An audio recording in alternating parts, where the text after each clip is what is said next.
All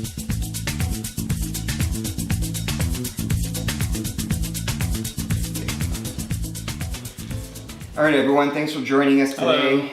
Hello. On Black Valley Tactical's next review. We're going to review a couple 22 long rifle pistols we've been shooting over the past month or so.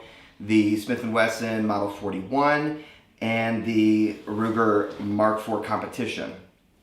So, my name is Paul. I'm Ivan. And so we're going to kind of just explain our opinions on them. It's not going to be any kind of scientific anything. We'll show a little bit of footage from the range, and we'll just give our personal opinions on the two guns. To start with, we've already made sure that both the guns are clear. We'll just double check again so we don't have a million comments of people saying the gun's not clear. Model 41 started out in 1947 as a concept, and it was referred to as X41. They also had X42. 10 years of them kind of tinkering and experimenting with it. In 1957, they came out with the Model 41. This particular one here is a 7-inch barrel. This is a newer production gun. It's brand new, but it's probably manufactured within this year, I would say. It's not one of the old original ones. So this one here has a 7-inch barrel. They also come in a 5.5-inch barrel. They've had all different barrels over the years. This gun has been around, like I said, since 1957. If you can get a 1957 model, there was only like 679 of them produced, so they're a little bit more rare. But there's been some different variations over the years. Some people really collect these. I just wanted it because it's really accurate. It's fun to shoot. It's got a 1911 grip angle, 2.75 to 3 pound trigger. So for me, it's just kind of a perfect design, and it's something that I'm used to in terms of that style. So, again, 5.5-inch barrel, 7-inch barrel, both available. And then they also have a Performance Center model of this gun. The only difference I've really seen with the Performance Center is you have the removable Patridge front sight, an integrated Picatinny rail, a logo on it that says Performance Center. That's really about it. I think it's a little bit lighter maybe too. It's like $250 more expensive, so I don't know if I would really spend the money on it. If there is something different with the Performance Center model of the Model 41, let us know in the comments below. But as far as I've seen on Smith & Wesson's website and from people I've talked to at Smith & Wesson, those are really the only differences between it. MSRP on this gun is going to be about, well, MSRP is going to be a lot higher. Street price, let's just do that. Probably about $1,200, I would say. And then the Ruger, A little bit over $600. a little over $600. So they're in slightly different leagues in terms of cost. This is literally twice the cost of the Mark IV. But cost obviously isn't the only factor that's going to determine which gun is going to work best for you. So we'll just go over some of the stuff about the two real quick, specification wise, and then we'll just give you our opinion on them. So the Model 41, carbon steel frame, everything's carbon steel, weighs in just under 47 ounces for the 5.5-inch barrel. I think it's like 42 ounces for the 7-inch barrel. And then the Ruger Mark IV weighs in at about 47 ounces also. So they're very similar in terms of weight. On the Model 41, you've got a micrometer adjusted rear sight that has adjustments for windage and elevation. On the Mark IV, you've also got windage and elevation. It's not micrometer adjusted, but it's a decent sight system. You've got the Patridge front sight on here, and then you've also got on the barrel a way to mount an optic on here, whether you want to use a scope, a red dot, or whatever. And same thing on the Mark IV. So both of these guns have the option to put that on there. Now, the thing that I like a lot about the Model 41 is the fact that the barrels are interchangeable and they're not serial numbered. The serial number obviously is on the frame of the gun. So you can buy the barrels used at gun shows, on eBay even. I've seen them all over the place. And it's very easy to swap them out. You simply lock the slide to the rear, make sure your safety's on, you pull down on the trigger guard, and then you lift the barrel up off there, and you could put your new barrel on, and it literally is that simple. So it's very easy to swap out barrels on the Model 41. You don't have that option on the Mark IV, but that's never really been an option for Ruger anyway, so it's not like you're... So speaking of which, the Ruger Mark IV comes apart really easily. Safety on, button on the rear. And it's done. So, big difference between the Mark III version and the Mark IV. Same thing with the 41 though. Easy to take down, just like we did before. Safety on, lock the slide to the rear, pull down your trigger guard, barrel comes off, slightly pull back the slide, and lift up and pull forward, and you've got the whole gun disassembled. Just like that. Now, the one thing that we did upgrade on the 41 right away, I would say, maybe after 1,000 rounds, is we put a Velskarten extractor in. And I've noticed a big improvement when putting that in. Normally, like, whatever, you're not going to notice that much of an improvement. So, what are your opinions on the Mark IV? Because you shot that. I absolutely love shooting my Mark IV. I've shot Smith & Wesson 41 as well. It's a nice, precise gun. The grip is more natural. At first, it feels kind of weird, but once you start shooting it, it really helps with your steadiness. Yeah, so between the two guns, in terms of malfunctions and so forth, the Model 41 had some malfunctions with ejection. Not uncommon for 22, obviously, and way, way less than you would see with most 22s. For every 10 times that the Mark IV jammed, I would say the 41 jammed maybe once. I mean, it literally does not jam. We fed all kinds of stuff through it. It feeds everything. The Mark IV is having a lot more issues with failure to eject, I would say.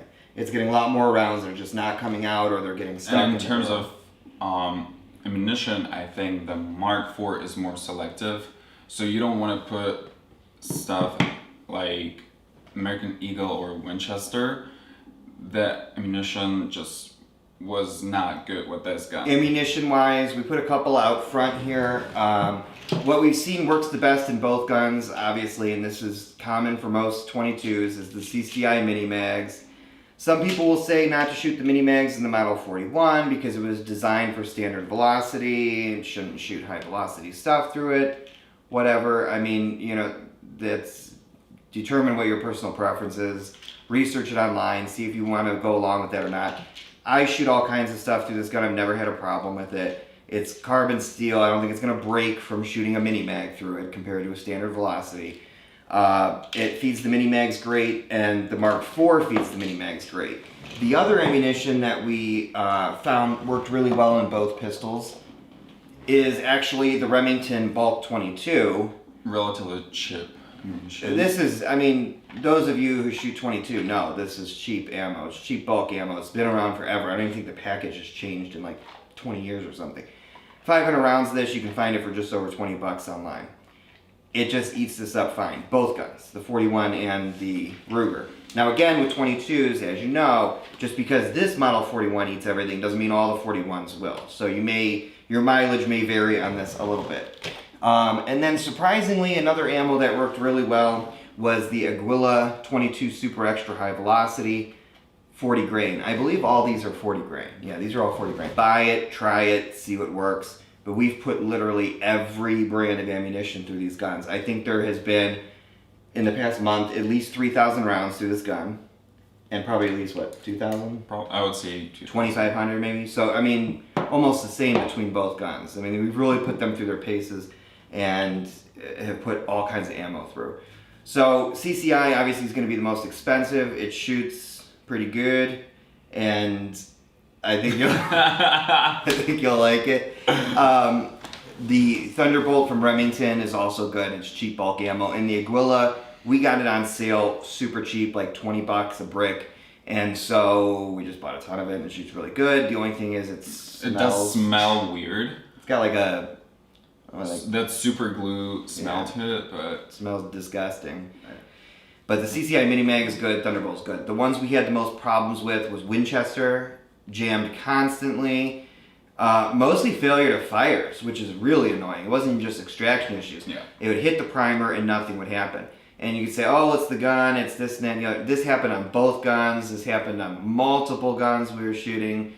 it through. It was definitely the ammunition in that case. We had tons of problems with the Winchester X. I don't know why. Again, your gun may eat it up. These two guns did not. It was horrible. We just stopped shooting it altogether. Let's take a look at some range footage. The nice thing I like about the 41 is you can really rapid fire this pistol within reason. I mean, once you're pretty skilled with being able to shoot it accurately, slowly, you can really speed up and you can rapid fire this thing and really stay on target. So we did 50, I think I shot 50 rounds in 40 seconds at 7 yards, and we had a nice tight grouping, rapid fire. Yeah. And then some people were complaining, oh, it's too close and blah, blah, blah. So we put the target all the way at the end of the range, 75 feet at the end of the range, and did the same thing, 50 rounds in 40 seconds. And the same thing, we're completely on target. That's rapid fire at 75 feet. And I mean rapid fire. I mean 50 rounds in 40 seconds with 4 reloads. So pretty good. And obviously you can shoot the gun faster than that, but I'm trying to keep some accuracy in that test. The Mark IV, same thing. We had a lot of good luck with it at the range. It was very accurate. It's truly hard to miss the target with this gun. It's very accurate. Alright, so let's take a look real quick at Ivan shooting the Mark IV. So between the two guns, it's really going to come down to personal preference. I personally like the 41. Ivan really likes the Mark IV. We both shot both guns. There's nothing wrong with the Mark IV. I like it. It's just kind of personal preference. Again, I shoot a lot of 1911 style guns for competition, so I like the 105-degree grip angle that the 41 has. It's just more natural and comfortable. Some people may prefer the typical, Ruger type grip. I don't even know what grip angle that is, but it's obviously a much bigger angle. The one thing I don't like about both guns is the safety.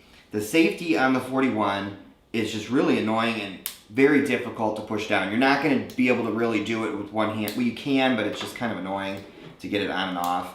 And the thing I didn't like about the Mark IV safety is when you have it down and you're shooting, I've noticed I have bigger hands, and a couple times my thumb actually pushed the safety up on the safe, which is kind of annoying. Because it's really easy. It's a very simple safety.